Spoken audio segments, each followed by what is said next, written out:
Hello, ഞാൻ ചിത്ര, തൃശ്ശൂരിൽ നിന്നാണ് വരുന്നത്. കൈരളി ടി വിയിലെ ബേക്കിംഗ് ക്വീൻ പരിപാടിയിൽ പങ്കെടുക്കാനായിട്ട് ഇന്ന് വെസ്റ്റേൺ പ്ലസ് ഇന്ത്യൻ ഫ്യൂഷൻ ഉള്ള കേക്കാണ് ഞാനിന്ന് ഉണ്ടാക്കാൻ പോകുന്നത്. ഫസ്റ്റ് തന്നെ വെസ്റ്റേൺ സ്റ്റൈലിലുള്ള കേക്ക്, വേർഡൻസ് ബെസ്റ്റ് എന്നുള്ള കേക്കാണ് ഞാൻ ഉണ്ടാക്കാൻ പോകുന്നത്. നോർവേജിയൻസിന് കൂടുതൽ ഇഷ്ടമുള്ള അവിടുത്തെ നാഷണൽ ഡേക്ക് എല്ലാവരും ഉണ്ടാക്കുന്ന കേക്കാണ് ഞാനിന്ന് ഉണ്ടാക്കുന്നത്. ആദ്യമായിട്ട് നമുക്ക് ചെയ്യേണ്ടത് എഗ്ഗ് യോക്കും വൈറ്റും സെപ്പറേറ്റ് ആയിട്ട് മാറ്റിയെടുക്കണം. ഇനി നമുക്ക് റൂം ടെമ്പറേച്ചറിലുള്ള ബട്ടർ, പൗഡർ ഷുഗർ ഇട്ടിട്ട് കുറച്ചായി ബീറ്റ് ചെയ്തെടുക്കാം. ഇതിലേക്ക് 1/4 കപ്പ് പൊടിച്ച പഞ്ചസാര ആഡ് ചെയ്ത് കൊടുക്കാം. ഇതിലേക്ക് എഗ്ഗ് യോക്ക് ഓരോന്നായിട്ട് ആഡ് ചെയ്ത് കൊടുക്കാം.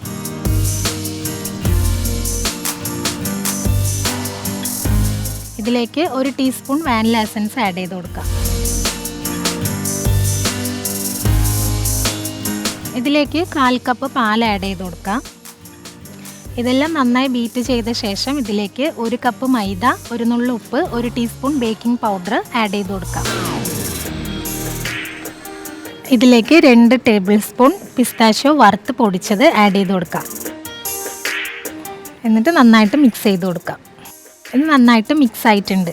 ബീറ്റ് ചെയ്ത ഈ ബാറ്റർ നമുക്ക് ഈക്വലായിട്ട് 2 പാത്രത്തിലായിട്ട് സ്പ്രെഡ് ചെയ്ത് വയ്ക്കാം. തിൻ ലെയറായിട്ട് സ്പ്രെഡ് ചെയ്ത് കൊടുക്കണം. ഇനി നമ്മൾ സെപ്പറേറ്റ് ചെയ്ത് വെച്ചിരിക്കുന്ന എഗ്ഗിൻ്റെ വൈറ്റ് നമുക്ക് ബീറ്റ് ചെയ്തെടുക്കാം. ഇത് മെറിങ്ക്യൂ ആക്കിയിട്ടാണ് ഞാനിതിൽ ബേക്ക് ചെയ്യാൻ പോകുന്നത്. എഗ്ഗ് വൈറ്റ് നന്നായി ബീറ്റ് ചെയ്തുകൊണ്ടിരിക്കുന്നതിനിടയിൽ ഇപ്പോൾ പൗഡർ ഷുഗർ 1/4 കപ്പ് ആഡ് ചെയ്ത് കുറച്ചായിട്ട് ആഡ് ചെയ്ത് കൊടുക്കാം.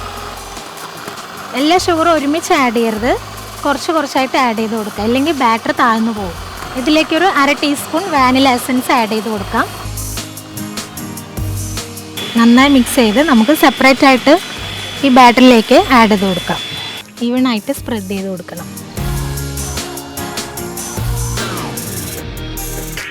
ഇതിലേക്ക് ചോപ്പ് ചെയ്ത് വെച്ച ബദാമും പിസ്താഷ്യവും സ്പ്രെഡ് ചെയ്ത് കൊടുക്കാം. ഇത് സാധാരണ നോർമൽ സ്പഞ്ച് പോലെയല്ല. നോർമൽ സ്പഞ്ചിൽ നമ്മൾ എഗ്ഗ് മൊത്തം ഇട്ട് ബീറ്റ് ചെയ്യാറുള്ളത്. 170 ഡിഗ്രിയിൽ 10 മിനിറ്റ് പ്രീ ഹീറ്റ് ചെയ്ത ഓവനിലേക്ക് 20 മിനിറ്റ് ബേക്ക് ചെയ്തെടുക്കാം. ഞാനിവിടെ ഫില്ലിങ്സിനായിട്ട് പാൽക്കോവയാണ് ഉണ്ടാക്കുന്നത്. അതിലേക്ക് ആവശ്യമായിട്ടുള്ള സാധനങ്ങൾ: പാല്, കണ്ടൻസ്ഡ് മിൽക്ക്, 1 നുള്ളു ഏലക്കാപ്പൊടി. ഒരു പാനിലേക്ക് 1/2 കപ്പ് പാലൊഴിച്ച് കൊടുക്കാം. പാൽക്കോവ ഉണ്ടാക്കുമ്പോൾ ശ്രദ്ധിക്കേണ്ട കാര്യം, അടിപിടിക്കാതെ നോക്കണം. ഏകദേശം ആയിട്ടുണ്ട്. ഇതിലേക്ക് 1 നുള്ളു ഏലക്കാപ്പൊടി ഇട്ട് കൊടുക്കാം. ഏകദേശം നമ്മുടെ പാൽക്കോവ ആയിട്ടുണ്ട്. ഇത് മാറ്റി വയ്ക്കാം. കേക്ക് ബേക്കായി വന്നിട്ടുണ്ട്. ഇത് തണുക്കാനായിട്ട് മാറ്റി വയ്ക്കാം. വാനില സ്പഞ്ച് ഉണ്ടാക്കാനായിട്ട് 2 എഗ്ഗ് പൊട്ടിച്ച് വയ്ക്കാം. 1/2 ടീസ്പൂൺ വാനില എസൻസ്, പഞ്ചസാരയും എഗ്ഗും നന്നായിട്ട് ബീറ്റ് ചെയ്യാം. ലോ സ്പീഡിലാക്കിയ ശേഷം ഇതിലേക്ക് 1/2 ടേബിൾ സ്പൂൺ ഓയിൽ ഒഴിച്ച് കൊടുക്കാം. പാലൊഴിച്ച് കൊടുക്കുന്നത് ബാറ്റർ ടിന്നിലേക്ക് ഒഴിച്ച് കൊടുക്കാം. 10 മിനിറ്റ് പ്രീ ഹീറ്റ് ചെയ്ത ഓവനിലേക്ക് ഒരു 15 മിനിറ്റ് ബേക്ക് ചെയ്യാൻ വെക്കാം.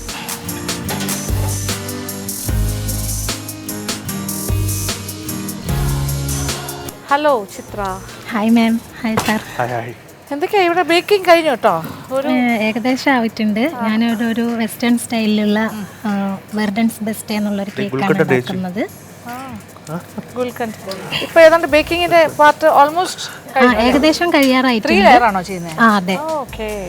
അപ്പോൾ ഫസ്റ്റ് ഞാൻ നോർവേജിയൻ സ്റ്റൈലിലുള്ള വെസ്റ്റേണും പ്ലസ് ഇന്ത്യൻ ഫ്യൂഷനാണ് ചെയ്യാൻ ഉദ്ദേശിക്കുന്നത്. അതെ, വെർഡൻസ് ബെസ്റ്റ്. അതും പിന്നെ വാനില സ്പഞ്ച്, അതിൽ ഫില്ലിങ്സ് ആയിട്ട് പാൽക്കോവയും ബട്ടർ ഗുൽക്കണ്ടും മിക്സ് ചെയ്തിട്ട് ഫില്ലിങ്സിൽ ചെയ്യാമെന്ന് വിചാരിക്കുന്നത്. ഉണ്ടാക്കാറുണ്ട്. ഇത് റോസും കൽക്കണ്ടുണ്ടല്ലോ, കൽക്കണ്ടും കൂടി നന്നായിട്ട് മിക്സ് ചെയ്തിട്ട് ഒന്ന് വരട്ടിയെടുത്തത്. ഇല്ല, അങ്ങനെ ചെറുതായിട്ട് ഞാൻ പാൽക്കോവയുടെ ആണ് കുറച്ച് കൂടുതൽ നിൽക്കാൻ വേണ്ടിയിട്ട് ഫില്ലിങ്സിൽ മാത്രം, സെന്റർ പോർഷൻ മാത്രം. സ്പഞ്ച് പ്രോപ്പർ സ്പഞ്ചിൽ ഇതിൽ താഴത്തെ ലെയർ നോർവീജിയൻ തന്നെയാണ്. അതെ, ഇത് രണ്ടും നോർവീജിയൻ. സെന്റർ മാത്രം ഈ ഒരു ഇന്ത്യൻ ഫ്ലേവർ കൊടുത്തിട്ടുണ്ട്. സാധാരണ ഇതില് പിസ്ത അങ്ങനെ നട്ട്സ് ഒന്നും സ്പഞ്ചിൽ ആഡ് ചെയ്യാറില്ല. ഞാൻ പിസ്താഷ്യോ റോസ്റ്റ് ചെയ്തിട്ട് പൊടിച്ചിട്ട് ചെയ്ത് നോക്കി. യെസ്. അപ്പം ഒരു നോർവീജിയൻ സ്റ്റൈൽ കേക്ക് ഉണ്ടാക്കിയത് എങ്ങനെയാണെന്ന് എല്ലാവരും കണ്ടു കഴിഞ്ഞല്ലോ. ആ ഒരു മെത്തേഡും ഒക്കെ പഠിച്ചു. അപ്പോൾ ഇനി അതിൻ്റെ അടുത്ത സ്റ്റേജ് ഇനി നമ്മൾ ഫൈനലാകുമ്പോൾ വെക്കാം. ഓക്കെ. ഐസിങ് ചെയ്യാനായിട്ട് വിപ്പിംഗ് ക്രീം ബീറ്റ് ചെയ്തെടുക്കാം. 1/2 കപ്പ് വിപ്പിംഗ് ക്രീമാണ് ഞാനിവിടെ എടുത്തിരിക്കുന്നത്. ഇതിലേക്ക് 1/2 ടേബിൾ സ്പൂൺ ഗുൽക്കണ്ട് ആഡ് ചെയ്ത് കൊടുക്കാം. നന്നായിട്ട് മിക്സ് ചെയ്തെടുക്കാം. നമ്മൾ നേരത്തെ ഉണ്ടാക്കി വെച്ചിരിക്കുന്ന പാൽക്കോവയിൽ നിന്ന് 1 ടേബിൾ സ്പൂൺ പാൽക്കോവ ഇതിലേക്ക് മിക്സ് ചെയ്ത് കൊടുക്കാം. നന്നായി ബീറ്റായിട്ടുണ്ട്. ഇത് ഐസിങ് ചെയ്യാനായിട്ട് മാറ്റി വയ്ക്കാം. നമ്മുടെ വാനില സ്പഞ്ച് ഇവിടെ ആയിട്ടുണ്ട്. എടുക്കാം. കേക്ക് ബേക്ക് ആയിട്ടുണ്ട്. അത് തണുത്തതിന് ശേഷം ഡീമോൾഡ് ചെയ്തെടുക്കാം. 3 സ്പഞ്ച് റെഡി ആയിട്ടുണ്ട്. ഇനി ഇത് ഐസിങ് ചെയ്തെടുക്കാം. നമ്മൾ ബീറ്റ് ചെയ്ത് വെച്ചിരുന്ന ക്രീം കുറച്ച് സ്പ്രെഡ് ചെയ്ത് കൊടുക്കാം. ഏറ്റവും താഴത്തെ സ്പഞ്ച് ഒരു ലെയറായിട്ട് കൊടുക്കുന്നുണ്ട്. ഒരു പൈപ്പിംഗ് ബാഗിലേക്ക് നമ്മൾ വിപ്പ് ചെയ്ത് വെച്ചിരിക്കുന്ന ക്രീം ആക്കാം. ഇത് ഐസിങ് ചെയ്ത് തുടങ്ങാം.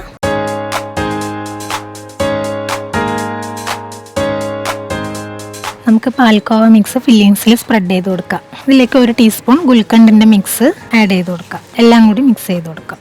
രണ്ടാമത്തെ സ്പഞ്ച് വെച്ച് കൊടുക്കാം. നമ്മൾ നേരത്തെ മിക്സ് ചെയ്ത് വെച്ചിരിക്കുന്ന മിൽക്ക് മെയ്ഡും വിപ്പിംഗ് ക്രീമും പാൽക്കോവയുടെ മിക്സും പാലും കൂടിയിട്ടുള്ളത് വെറ്റ് ചെയ്ത് കൊടുക്കാം.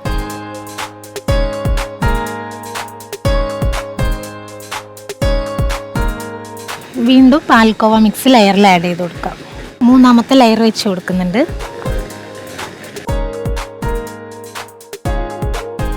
കേക്ക് ഇവിടെ ഫിനിഷ് ആയിട്ടുണ്ട്. ഇത് ടേസ്റ്റിംഗ് ടേബിളിലേക്ക് മാറ്റാം. ഫൈനൽ ആയല്ലോ stage. Norwegian and Indian fusion. ഹാപ്പിയാണ്. റിസൾട്ട് വിചാരിച്ച പോലെ വന്നിട്ടുണ്ട്. കുഴപ്പമൊന്നുമില്ല. ട്രയൽ നോക്കിയിട്ടുണ്ടോ? ചെയ്ത് നോക്കി. ഇത് കട്ട് ചെയ്യാൻ ഇച്ചിരി പാടായിരിക്കും അല്ലേ? അവര് തന്നെ കട്ട് ചെയ്ത് അതാണ് നല്ലത്. നമ്മളിങ്ങനെ സ്പൂൺ വെച്ചല്ലോ കഴിക്കുന്നത്. So we are having A wholesome cake. അടിപൊളി. ഒരുപാട് ലേയേഴ്സ് ഉണ്ട്. 3 layers.